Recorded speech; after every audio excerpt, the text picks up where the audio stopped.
Hi everyone! This is Chris Tutorials. Ang topic natin ngayon na isi-share ko sa inyo, how to turn the mouse cursor into a magnifier in Windows. So tara na guys, puntahan na natin yung tutorial.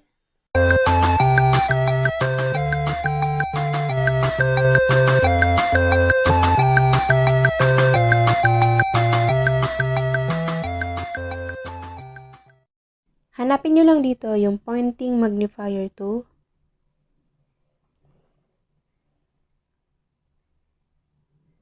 Ngayon, itong pointing magnifier 2, University of Washington, yan yung pipiliin nyo.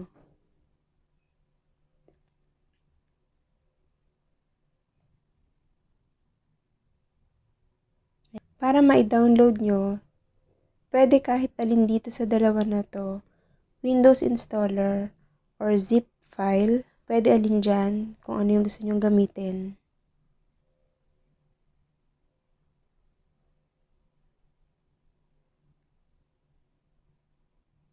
So, ang pinili ko itong Windows installer.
Kung gusto ninyong i-uncheck yung show the circular cursor, kung ayaw nyong makita yan, pwede nyo yan i-uncheck.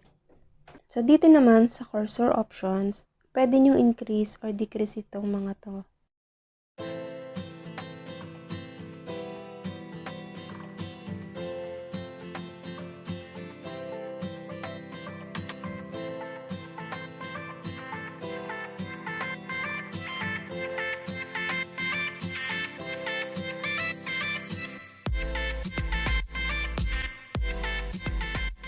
So, nakikita nyo dito guys, yung transparency, binago ko yung setting. Nakita nyo yung result dito, nabago yung kulay ng mouse pointer ko. Dito sa circular cursor color, pwede nyo palitan yung kulay niyan.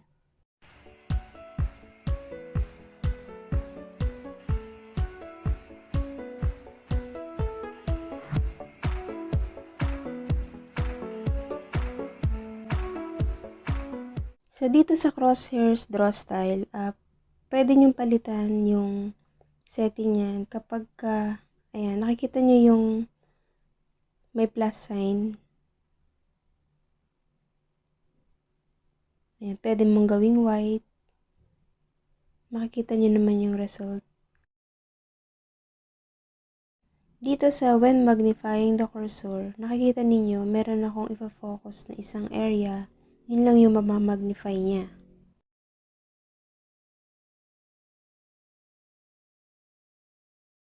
So, dito sa global keyboard shortcuts, mawawala itong circular cursor ko kapag in-escape ko yan gamit ang computer keyboard. Babalik sa original. So, ang gamit ko kasi ngayon ay naka-screen recorder ako, kaya may makikita kayong kulay dyan sa mouse pointer ko. Ngayon dito sa turn on of the circular cursor, pwede niyong palitan yung shortcut keys na kung ano yung gusto niyo dyan gamitin para maibalik natin yung circular cursor.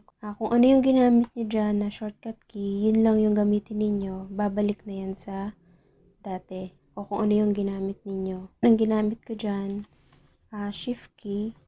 So ngayon dito sa magnify the circular cursor, Same lang din, nasa inyo kung anong gusto nyong gamiting shortcut key. Ito, shortcut lang to para doon sa area na gusto ninyong i-magnify.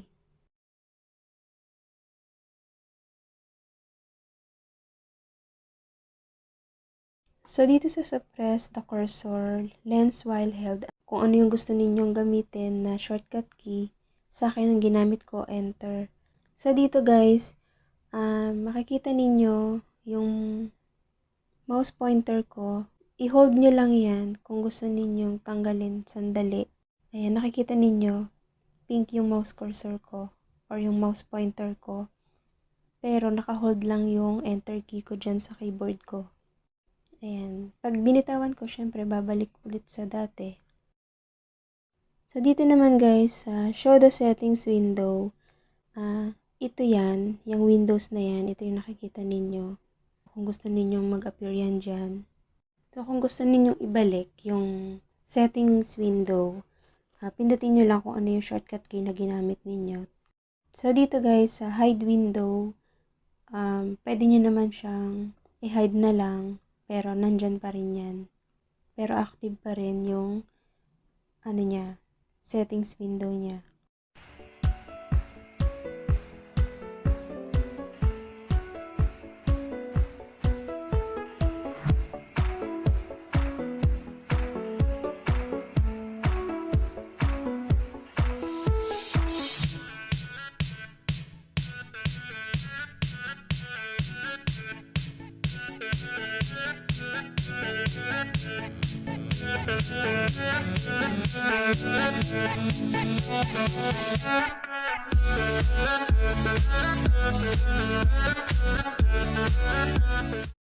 So, meron pa akong isang tutorial na isi-share sa inyo sa mga gumagamit ng Windows 10. Sa mga hindi pa nakakaalam paano gamitin yung magnifier dito, so ito na yung tutorial. So, dito guys, dyan sa may Windows, hanapin niyo tong settings. Pag nandito na kayo, puntahan niyo tong ease of access.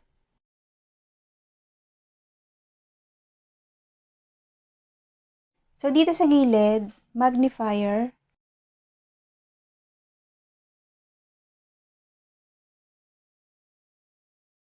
Turn on magnifier. So, on nyo lang yan.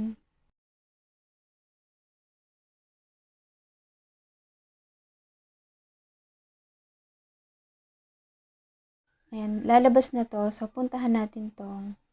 Dito sa change magnifier view, yan yung pagpipilian ninyo. So, depende sa inyo kung ano yung mas gusto ninyong gamitin. So, dito sa dock, ayan, may shortcut naman siya. Ayan, makikita ninyo dito sa taas. So, dito sa may taas, ayan, dyan yung makikita kung anong area yung gusto ninyong i-magnify. Depende sa inyo guys kung ano yung gusto ninyong gamitin. Ayan, dito sa lens,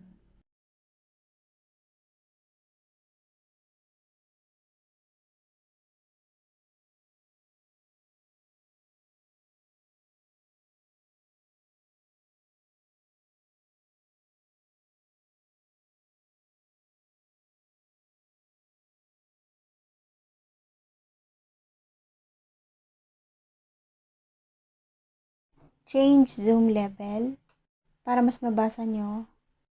So yun guys, nasa inyo kung ano yung gusto ninyo at mas nadadalian kayo na gamitin. Ito bang dock, full screen, or lens.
yun lang. Ang pointing magnifier 2, ito ay para sa tutorial, kung gusto niyo siyang gamitin para sa tutorial ninyo. Ganun din naman yung sa inyo na lang kung ano yung gusto ninyo or mas nadadalian kayong gamitin. Kung sa tingin niyo guys, nakatulong sa inyo ang tutorial na to, bigyan niyo ako ng like. At kung bago ka pa lang sa channel ko, please subscribe at huwag mong kalimutang i-hit ang notification bell para lagi kang updated sa mga ganitong klaseng tutorial. Thank you for watching at see you all guys sa next tutorial ko.